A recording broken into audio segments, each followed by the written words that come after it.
अस्सलाम वालेकुम। Last lecture में हमने देखा था कि ऑर्गेनिक कंपाउंड्स कौन से होते हैं, ऑर्गेनिक कंपाउंड्स को ऑर्गेनिक कंपाउंड्स पहले क्यों कहते थे, कौन से अर्ली कॉन्सेप्ट इसका क्या था, फिर उसके बाद कैसे कॉन्सेप्ट चेंज हुए, इसकी डेफिनेशन क्या है, ये सब कुछ हमने लास्ट लेक्चर में डिस्कस कर लिया था। अब हम क्या देखेंगे, इस लेक्चर में हम क्या देखेंगे कि ऑर्गेनिक कंपाउंड्स को रिप्रेजेंट करने के कौन कौन से फार्मूलाज होते हैं। तो 4 फार्मूलाज आज हम डिस्कस करेंगे: molecular formula, structural formula, condensed formula और डॉट एंड क्रॉस फार्मूला। और डॉट एंड क्रॉस फार्मूला का ही दूसरा नाम इलेक्ट्रॉनिक फार्मूला है।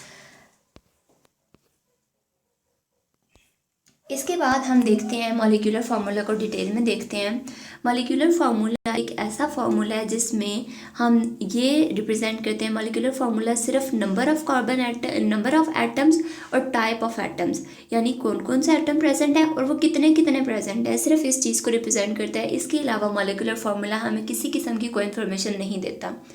जैसे कि यहाँ पे एग्जाम्पल लिखी हुई है ब्यूटेन, और ब्यूटेन का फार्मूला क्या है, C4H10। इससे हमें क्या पता चलता है कि इस जो ये ऑर्गेनिक मॉलिक्यूल है इसमें कार्बन और हाइड्रोजन प्रेजेंट है, और कार्बन 4 प्रेजेंट है और हाइड्रोजन 10 है। इसके अलावा इसका स्ट्रक्चर क्या होगा, इसमें बॉन्ड्स कौन कौन से हैं, इस किसी भी चीज़ के बारे में हमें इंफॉर्मेशन नहीं मिलती। तो ये क्या है इसका मॉलिक्यूलर फार्मूला। उसके बाद आ जाता है स्ट्रक्चरल फार्मूला। स्ट्रक्चरल फार्मूला में हमें क्या पता चलता है कि मॉलिक्यूल्स की अरेंजमेंट क्या है, अरेंजमेंट कैसे वो स्पेस में अरेंज है। जैसे यहाँ पे पिछले जो एग्जांपल थी उसमें हमें ब्यूटेन की एग्जांपल दी थी। इससे हमें ये भी पता चलता है कि मॉलिक्यूल्स के दरमियान बॉन्ड किस टाइप के हैं, सिंगल बॉन्ड है, डबल बॉन्ड है, ट्रिपल बॉन्ड है, किस किस्म की बॉन्ड्स हैं, ये सब कुछ का हमें पता चलता है। अब जो पिछली एग्जांपल थी उसमें हमने ब्यूटेन को स्टडी किया था, तो यहाँ पे भी हम ब्यूटेन को ही देखेंगे। अब ब्यूटेन के 2 पॉसिबल स्ट्रक्चर्स हो सकते हैं, या तो चारों के चारों जो कार्बन एटम्स हैं वो एक लाइन में प्रेजेंट हो, carbon carbon carbon carbon carbon एक लाइन में प्रेजेंट हो, या ऐसा भी हो सकता है कि इनमें थोड़ी सी ब्रांचिंग हो, जैसे 3 कार्बन एटम लाइन में प्रेजेंट है लेकिन चौथा कार्बन एटम यहाँ पे साइड चेन के तौर पे प्रेजेंट है। तो है ये दोनों ब्यूटेन ही, क्योंकि इन दोनों में 4 कार्बन है, 10 हाइड्रोजन हैं, दोनों के मॉलिक्यूलर फार्मूला सेम है, लेकिन फ़र्क कहाँ आ रहा है इनके स्ट्रक्चर में।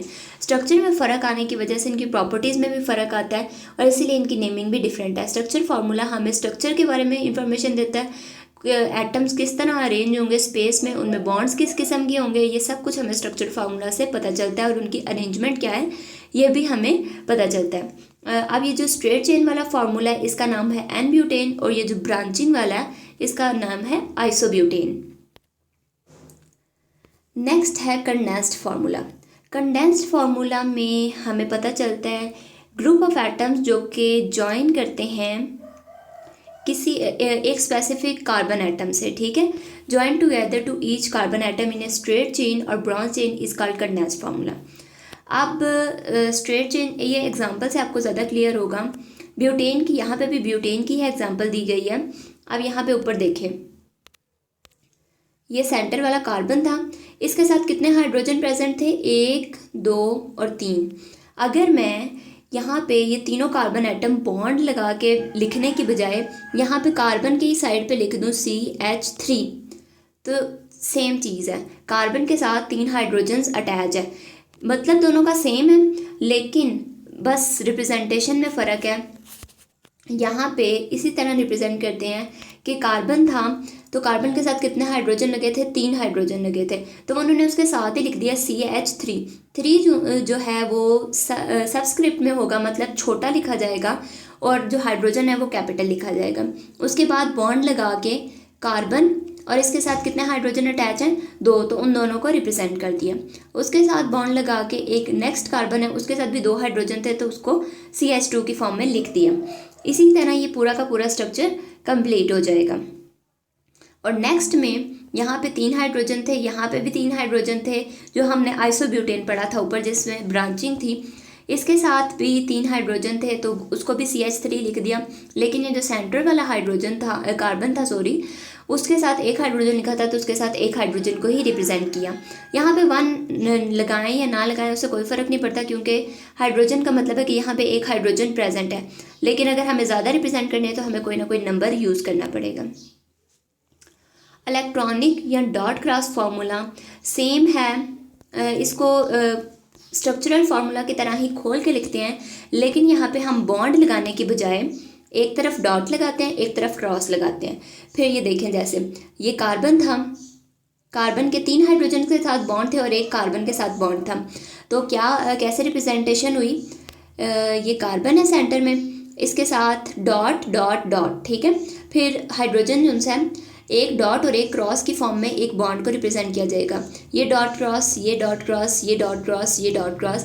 इसका मतलब कार्बन ने 4 बॉन्ड्स बनाए हुए हैं, बस बॉन्ड को डॉट क्रॉस की फॉर्म में रिप्रेजेंट करना है और इसमें कोई ऐसी मुश्किल बात नहीं है। यहाँ पे ये प्रोपेन, क्योंकि 3 कार्बन है तो प्रोपेन का फार्मूला है, प्रोपेन का स्ट्रक्चर है।